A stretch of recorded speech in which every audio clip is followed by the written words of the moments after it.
यो फिल्डमा चाहिँ म विगत 7 वर्षदेखि आबद्ध छु। लामो समय भइसक्यो। यो फिल्डमा चाहिँ पहिलेदेखि मलाई इन्ट्रेस्ट पनि भएको र छोटो समयमा राम्रो इन्कम गर्न सक्ने भएकोले यो फिल्डमा म आबद्ध भएको। यो फिल्डमा लागेको चाहिँ विगत 7 वर्ष भयो। रिपेयरिङ सुरु चाहिँ लगभग मैले 4 वर्षदेखि गरिरहेको छु।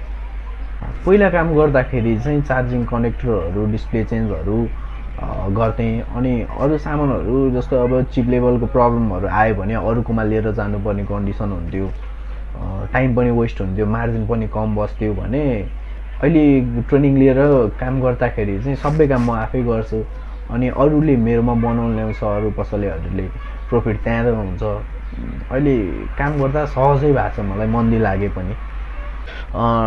सुरुमा काम गर्दाखेरि चाहिँ नर्मल्ली पार्ट्सहरू सेल गर्ने, अरू पसलहरूमा लगेर सामान दिने।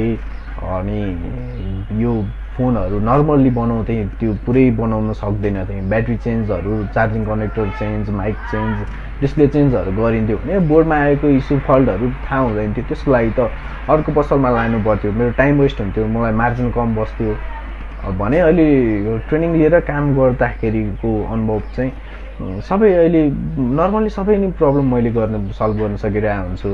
फल्ट फाइन्डिङदेखि लिएर सबै कामहरू, सफ्टवेयरको कामहरू, सफ्टवेयरले नै म्याक्सिमम फोनहरू डेट हुन्छ अहिले। सबै कामहरू आफैले गर्न सकिरहेको छु।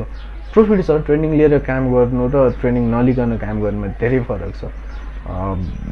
पसलेहरू शुद्ध मेरोमा आएर सबै फोनहरू मलाई दिन्छ, मैले बनाइरहेको हुन्छु। प्रफिट राम्रै छ मलाई अहिले चाहिँ, मार्जिन राम्रै बस्छ।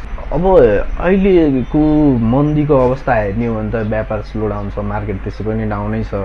तैपनि मेरोमा चाहिँ नर्मल्ली 2-3टा चिप लेभलको काम आयो अनि 1-2टा नर्मल्ली काम आयो भने डेली 6-7 हजार चाहिँ भइ नै रहेछ।